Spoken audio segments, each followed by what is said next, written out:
Genesis chapter 19. I'm right. See that? I'm right sometimes. Genesis chapter 19.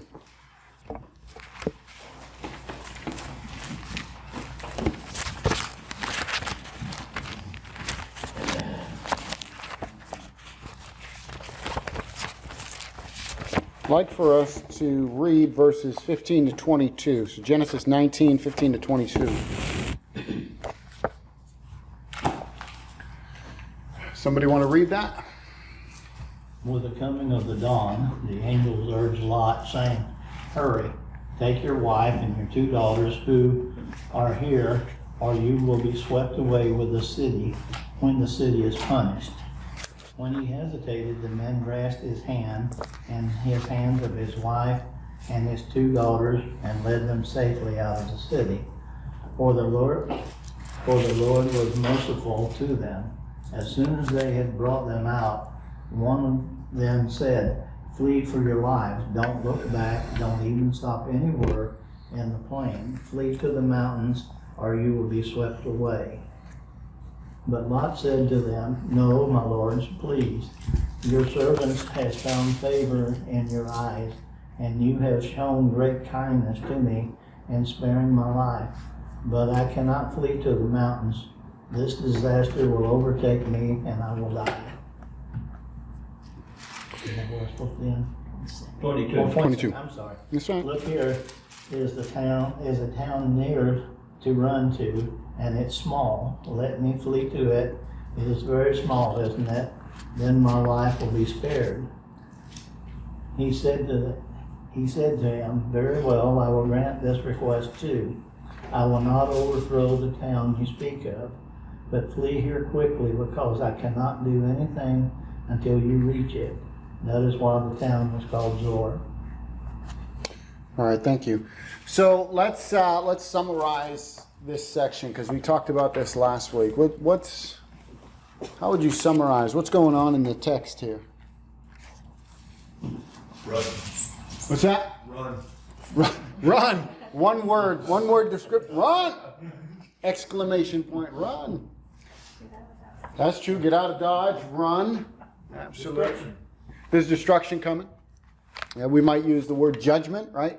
There's judgment coming. God is going to bring judgment upon the cities. What else is going on? Well, we think those men are angels, and they're trying to protect Lot, his wife, and 2 daughters. Yeah, absolutely. And the whole family, really. Anybody you've got, right? They say anybody who you've got in the city, gather them up together and let's go. Now, how quickly does Lot get out of Dodge? He dragged his feet. Kind of false a little. Yeah, he doesn't, right? Right? I don't really know why, but he's kind of like, yeah. Well, it's leaving home. You don't want to do it. Yes, probably some of that there. It's kind of like Layla when we tell her to get her shoes on and get ready. It's like, I can't. These don't fit. You know, we're like, we gotta hurry up. Let's go. Let's go. Let's go.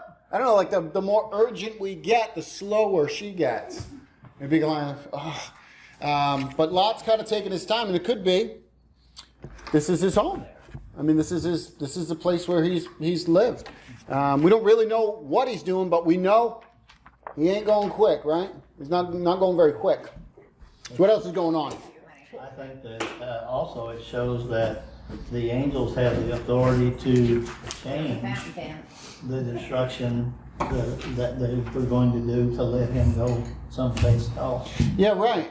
He asks for a change, doesn't he? Now, right before we get there, the angels grab him and say, "It's time to go," right? They kind of like what you do with your kids, right? Rip them out the doors. It's time to go. So Lot is being kind of dragged out. It's a very interesting kind of thing going on there. But then he says, they tell him what? Flee to the mountains? And Lot says, Nah, "I can't do it. It's too far."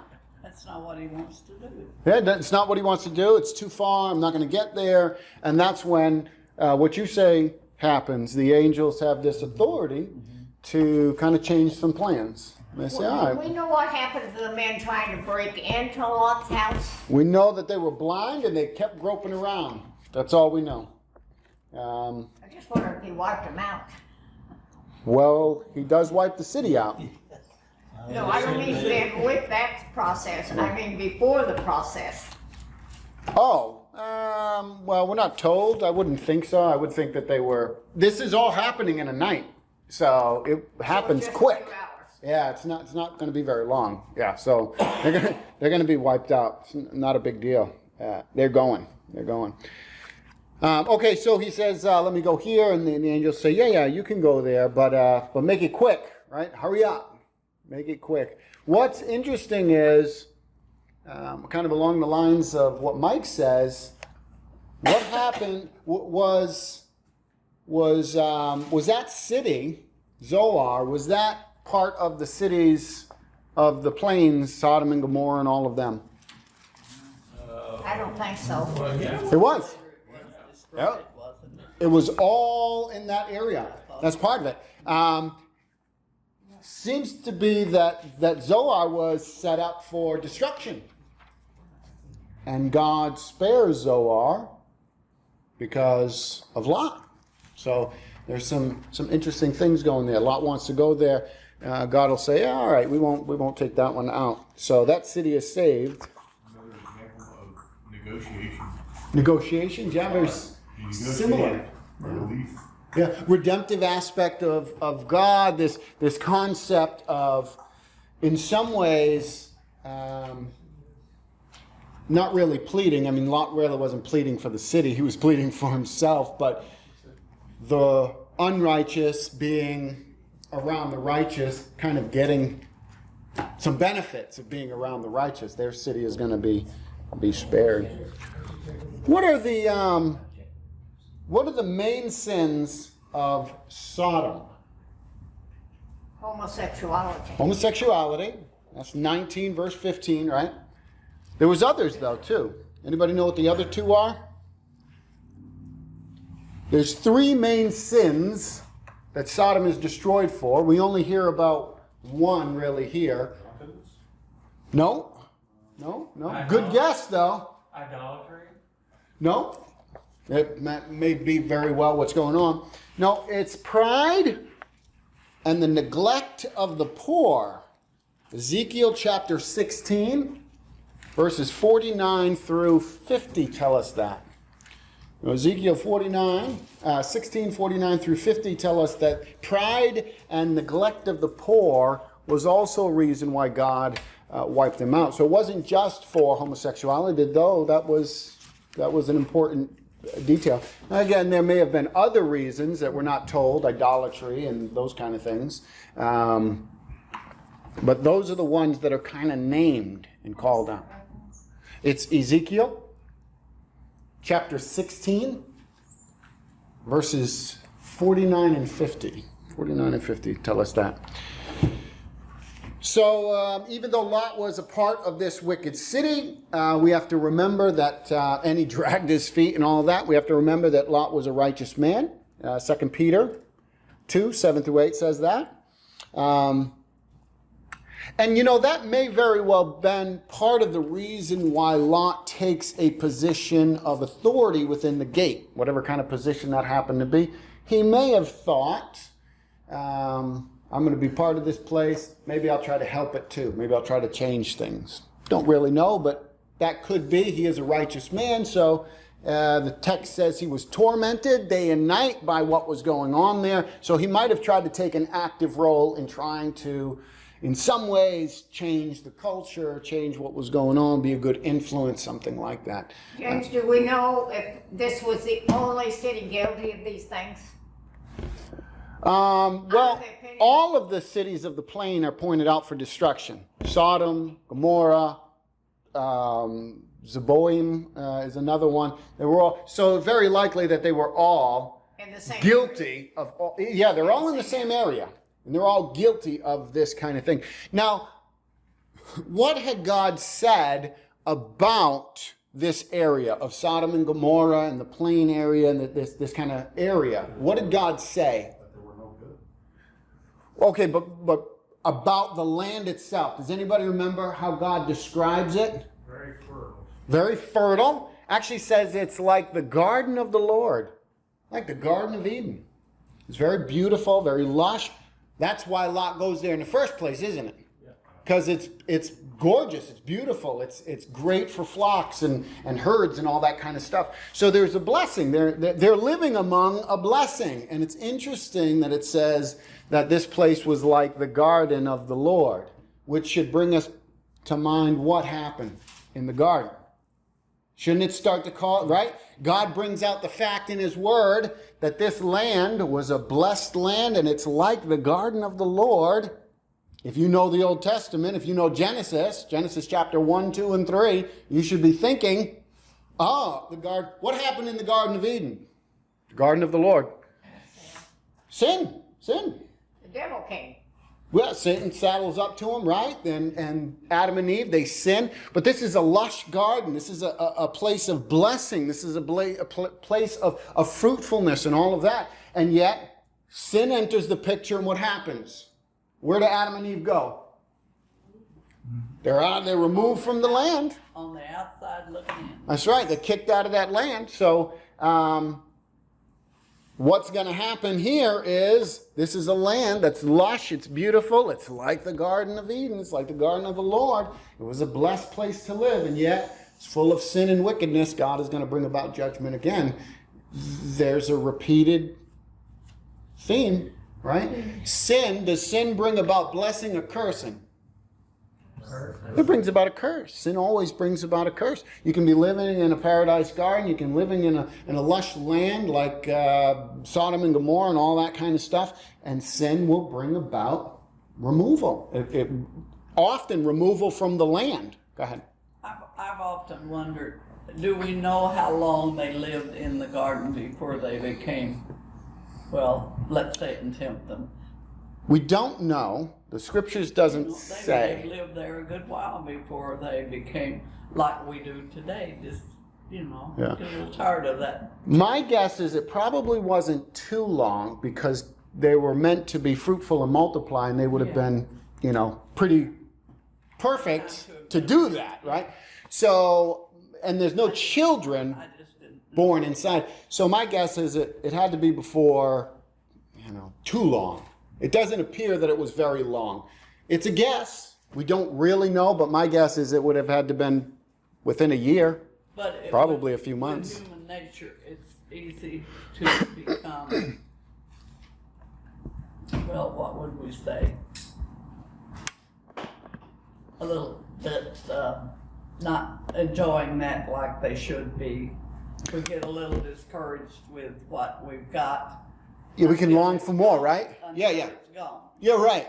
We can. That's what I'm trying to say. Yeah. You have a great garden. It produces some great vegetables, and then after a little while, you think, I need a bigger garden. I need more vegetables, or so, right? So you're not satisfied with what you have. Yeah, that's kind of what you're talking about. That could have been. I mean, there's a longing there that goes on with Eve and nature with people. Yeah, maybe. We definitely know that she longed for that forbidden fruit because she stares at it and all that.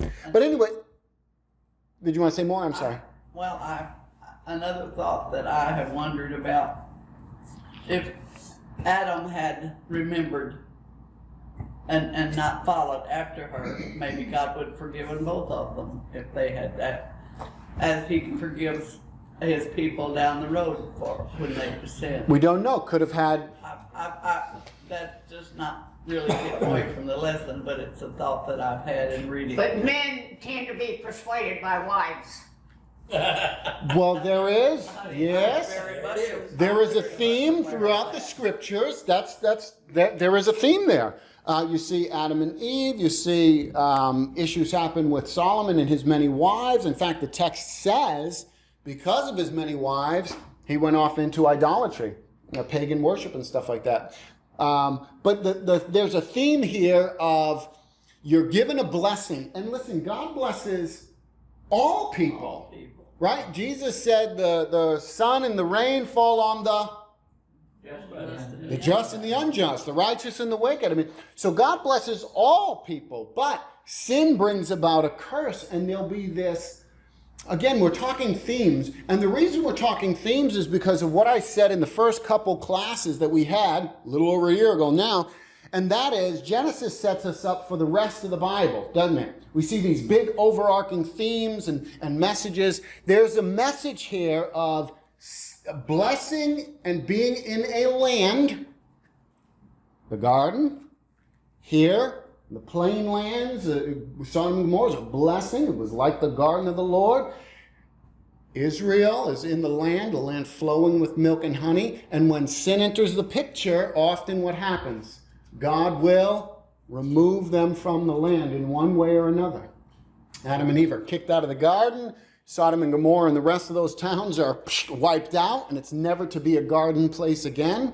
It's not a garden place now. Israel, when they sin against the Lord, they are taken out of the land, the temple's destroyed, all of that kind of stuff. So sin brings about a curse. It brings about destruction. It brings about... We're meant to see this repeated theme. If you're blessed by God in any way, if there's sin in the camp, sin brings about a curse, not a blessing. We're meant to see, this is a problem. This is a problem. That's why it's being repeated over and over again. And who is the one who is writing Genesis? God is the one who's ultimate author, but who's writing it? Who's the human? Moses.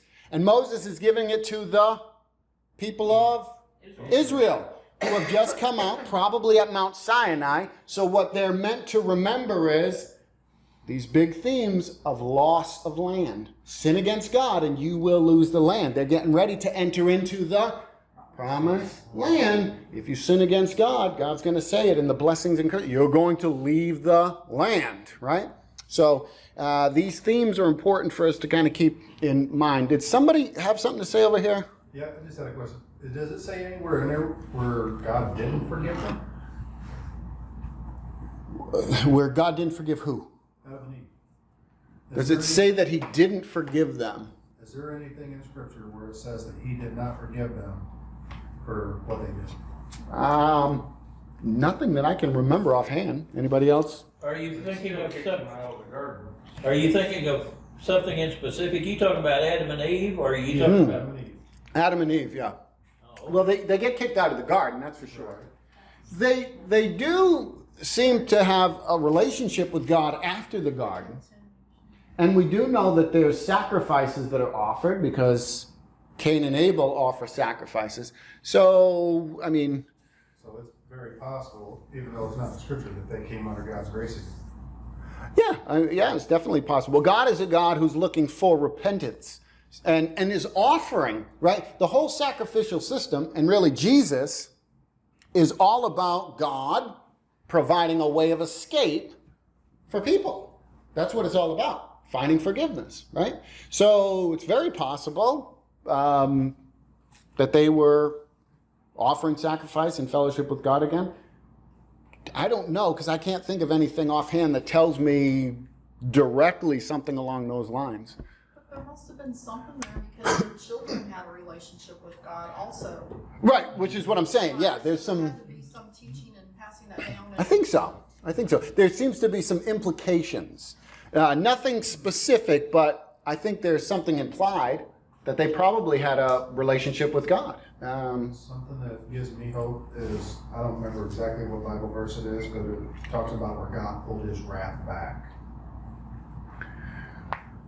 Sure, restrains his wrath. There's times when God does that, absolutely. That tells me right there that our God is an understanding God. That just like in our lives, there's extenuating circumstances. Not saying that he would ever change, because obviously he doesn't change. But it shows that he is an understanding God that looks at all the details. Yeah, and God is a forgiving God. There's a lot of words, adjectives, and stuff that we can use of God that are true. God is a consuming fire. God is a vengeful God. He's wrathful, but he's also loving. And all of that, and we don't have time to really talk about it right now, but even the wrath of God and the judgment of God is actually the love of God. We talked a little bit about it when we were in the Garden of Eden and we see God kick them out and everything.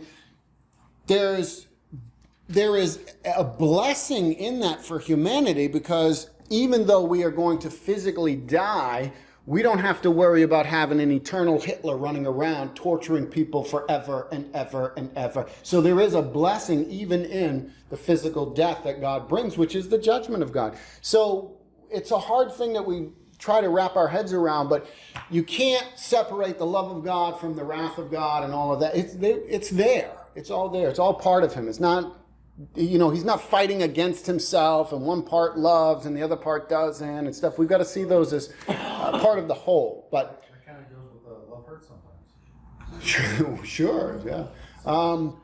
Absolutely. And again, we look at Christ and he is the revelation of who the Father is and all of that. Go ahead. I wanted to say there's a limitation to what God will tolerate. That's true. David and Bathsheba always comes to my mind when I think about that.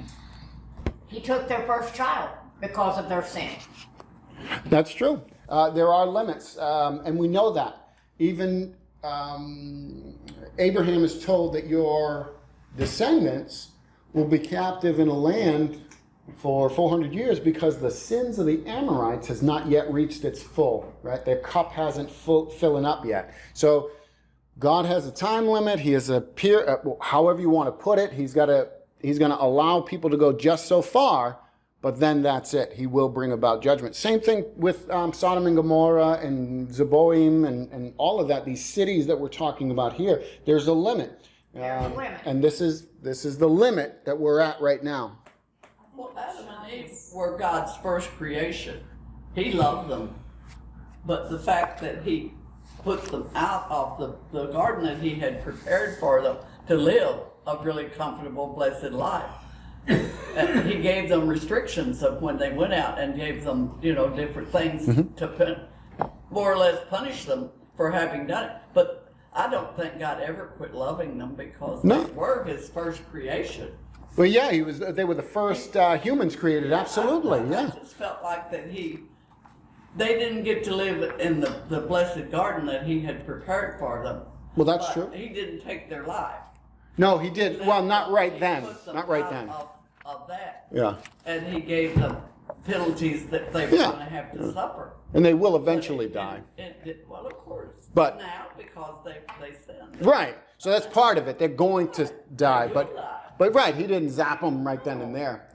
Gail, you had something? I think what Sean was describing was God's mercy, that we don't get what we deserve. He's Right. It's what we deserve. It's his mercy. Yes, the mercy and grace, right. All right, let's look at verses 23 through 29. Now, if somebody else would like to read those verses. The sun had risen on the earth when Lot came to Zoar. Then the Lord rained on Sodom and Gomorrah sulfur and fire from the Lord out of heaven. And he overthrew those cities and all the valley and all the inhabitants of the cities and what grew on the ground. But Lot's wife behind him looked back, and she became a pillar of salt.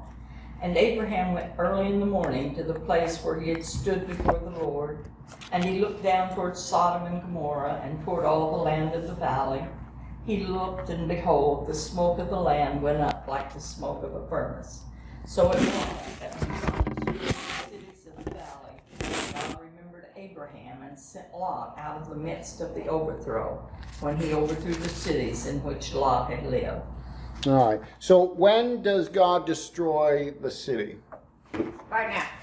After Lot After Lot was saved. After Lot's saved. We could say it's early morning, right? Sun kind of rising. But it's after Lot is safe. So the angel said, nothing will happen until you get to that city. Did God keep his promise, right? I mean, through the angels, but God kept his promise. Well, he said, we can't do anything until you. That's right. So God was promising, you'll be safe. There's a rescue that's going on here, right? Lot and his family are being rescued, and nothing can happen until they're safe. So it's not until they reach that city. So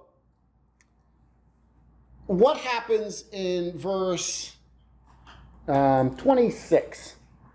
So I'm trying to get that, like, she was going out with him, and then basically Yeah. she was also destroyed. Yes. Yeah. Actually, they had reached this, They'd reached the city. they had reached the city where they were going Yeah. before she looked back.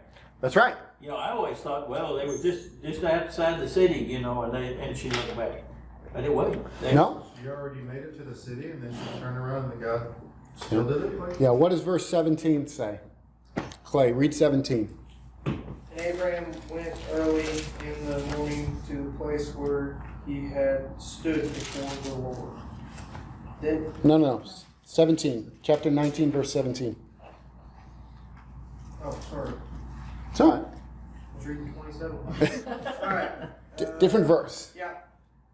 So it came to pass when they had brought them outside that he said, "Escape for your life. Do not look behind you, nor stay anywhere in the plain. Escape to the mountains, lest you be destroyed." Okay, so the point is they said to not do what? Turn around and look at what you're leaving. Don't turn around. And in 26, she turns around. Now, it's more than that she just simply turned around. She yearned for what they were leaving. Yes, I think, yeah. That's exactly right. May I read the footnote in my translation? Sure, go ahead. Lot's wife not only looked back to where her heart's interests were, but she lingered behind and probably overtaken by the fire and brimstone. Her dead body became encrusted with salt, which is the salt-packed area now the Dead Sea, grew larger with more incrustations, a veritable pillar of salt. In fact, at the southern end, sea grew larger with more incrustation, a veritable pillar of salt. I read that already. In fact, at the southern end of the Dead Sea, there is a mountain of table salt, Jebel Uzdun. I'm probably mispronouncing that. Mount of Solomon. It is about 6 miles long, 3 miles wide, and 1,000 feet high. It covered with a crust of earth several feet thick. But the rest of the mountain is said to be solid salt, according to a man named George Davis, rebuilding Palestine according to prophets. All right, so she looks back, but it's a longing, it's a desire. She very well may have heard she gets to the Again, city. it's a woman's nature. Well, she had To disobey. She had daughters that was still there. That wasn't there. Lot's wife and his, no, Lot takes his 2 daughters. The daughters are with them. Yeah, I thought those that were in the house with him then, but he asked if was there? Yeah, he only has 2 daughters. Okay. We talked about this a week or 2 ago about the possibility of He had more, but son-in-laws.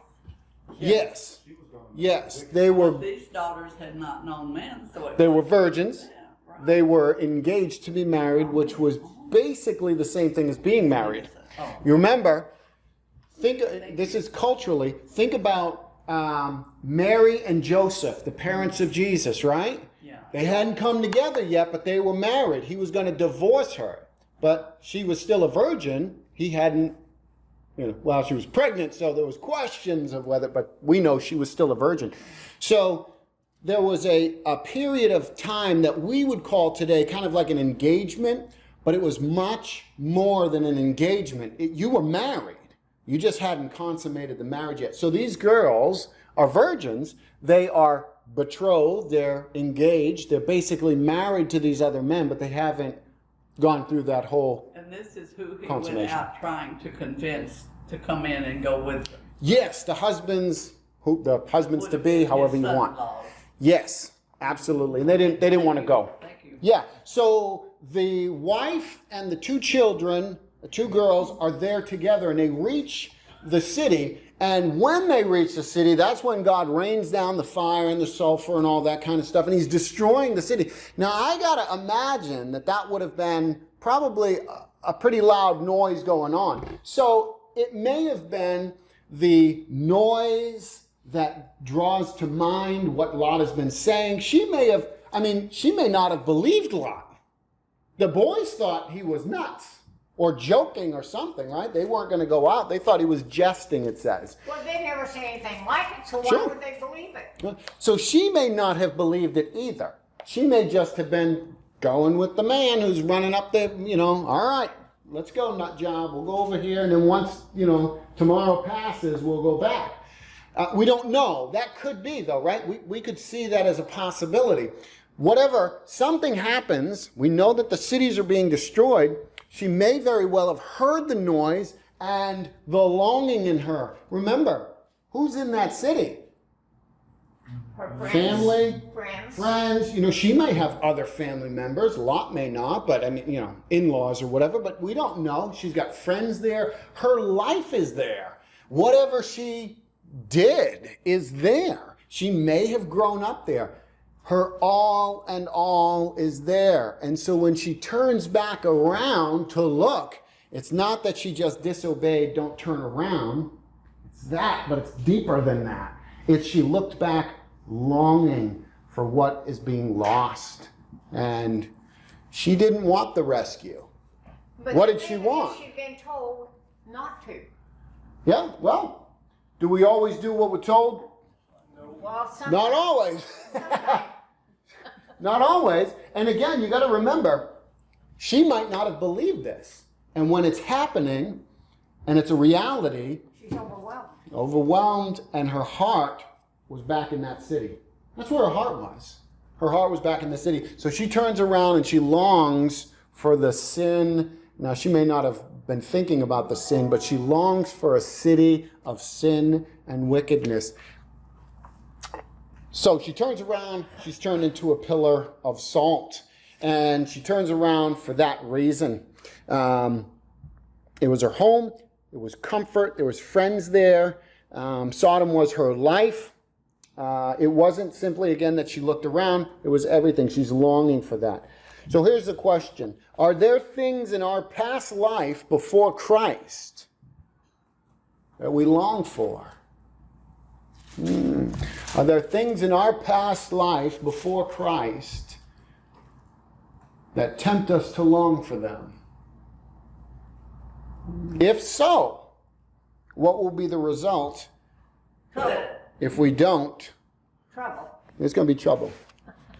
Where your heart is, where your treasure is, there your heart is. Where your heart is, there your treasure. I mean, you can put it back and forth, right? Whatever you long for, she longed for that. We've got, we need to check ourselves. Maybe, I don't know, maybe the older folks, maybe not. Maybe the younger folks who are in Christ. Are there things that call to us from our past that's behind us, that should be behind us, that we should never turn back around, pursue, or long for? Well, it may very well be. Those kind of things we need to put to death. Those kind of things we need to remember. Back in Sodom and Gomorrah, is there life or death? Death. Back in the world, is it life or death? In the world? Back in the world. I'm talking about for us today, right? We have been brought out of the world. John, in 1 John says, do not love the world or the things in the world, right? The love of the We have flesh. to harden our heart. Yeah. That's actually something that where it says don't harden your heart. There's a verse in there or something. Yeah, oh yeah. Yeah, don't harden your heart, yeah. In that aspect, we have to. Yeah, we have to harden our heart against those wicked things to go back and pursue those. Yes. Yes, if that's kind of what you're going for, then absolutely. We don't want to do what Lot's wife did. Long for the things of the past. That's destruction. And listen, that's a great illustration. This text right here is a great illustration of what God is going to do in the future. John said that in 1 John, right? We're making connections. John says, don't love the world or the things in the world, the lust of the flesh, the lust of the eyes, the pride of life. He says, because the world is passing away and everything that's connected to it. Those who do the will of God will remain. So do you see there's a similarity going on here? There's a parallel. Go ahead. You want to turn back to the world? Hope not. Death. Hope not. Death, right? Destruction. That's all there is for you. Lot's wife is a great example. Don't turn back to that old stuff. Keep pressing forward. Press on. Keep moving on. Stay away from that stuff. Well, that's why we're here. Yes, and we need to be reminded of these things. Yeah, absolutely. We're not going to go any further because we're just about out of time. Let me ask you this as we kind of wrap up. It looks like I got about 2 minutes. It might turn into 7 or 8 or 9, I don't know. But 2 minutes for the moment. Did Lot recognize that this was rescue? Yes. I don't think so. I believe that he did. We don't know for sure. Well, he obeyed at least. He did obey. He did obey. He was told that they would be destroyed. He told them they'd be destroyed. So I would think they... Sometimes God rescues us from things, and it's a bit of suffering. Did he think that going into the mountains versus being in the valley in that beautiful, gorgeous place was going to be a rescue? A lot of times we look at rescue as thinking things are going to be better instead of the loss of a job, the loss of a friendship or relationship. You know, sometimes God brings about rescue through the loss of things in our lives. There was a loss that happened here. There was physical loss. I mean, monetary loss. There was a lot of loss, but it was for his good, right? God was rescuing him, bringing him out. Now, it wasn't going to be a trip to the park. It wasn't going to be all roses. It was going to be difficult, but it was rescue. See, sometimes... I think he had to recognize that at least to some extent. Maybe. For him to, even though he kind of drug his feet a little bit, for him to actually leave it all and go. For me. He at least believed that the city was going to be destroyed. But Does he recognize its rescue? I don't know. Maybe. I never stopped to think about it, but he had large flocks. Yes. He's a wealthy man. Yes, that's why I bring up the loss of a job, the loss of income, the loss of a house, the loss of a child, the loss of a spouse. Sometimes, and I'm not saying this is always the case, but sometimes God rescues us by losing things. Sometimes there's a loss, and here there's a loss. This would have been a difficult thing. I've actually seen where he's taken people out of my lives, and it was actually from good. Yeah. People that, even family, that was constantly around, negativity and things like that. It brought me down. But things happened to where I stopped going around them. Yeah. It's definitely a hurt that you're not around your family that you grew up with and everything else, Well, and I think This is my sometimes mother, it this takes is my us a brother. while to realize, I love that verse. Sure. oh, you know what? That was probably a good thing. Sure. I mean, there's people that I grew up with that were close friends that were bad for me. I might not have recognized it at the time, but were bad for me. I needed to be cut off from them. Paul, you wanted to say something? I'm going to give you the last word. They had to drag him out by their hands. Yeah? They had to grab a hold of him, pull him out of there. So Wow. it wasn't like he was willingly running. Yeah, there's something there. There's something there where he has to be kind of pulled along to go. I think there's some, clearly he's trusting that the city's going to be destroyed, but there's still, something was making him drag his feet. You're right, absolutely. So just something to contemplate. Sometimes the rescue is actually a loss. For the righteous people in Israel, and there may not have been many of them, but for the righteous people who were in Israel, who were in Judah and all of that, when the Assyrians came in, when the Babylonians came in, and they were taken out into foreign captivity, did they recognize that that was actually a rescue, a form of rescue from the destruction that was going on around them, the wickedness that was multiplying within the city and within Jerusalem and all that. I mean, you've got Daniel, right? Shadrach, Meshach, Abednego. These are godly people. They're being pulled out of the land, but it is rescue. It's still a rescue. Anyway, something to contemplate. We're out of time. We can't go into it anymore. Can I have Richard, would you mind praying for us? Thank you.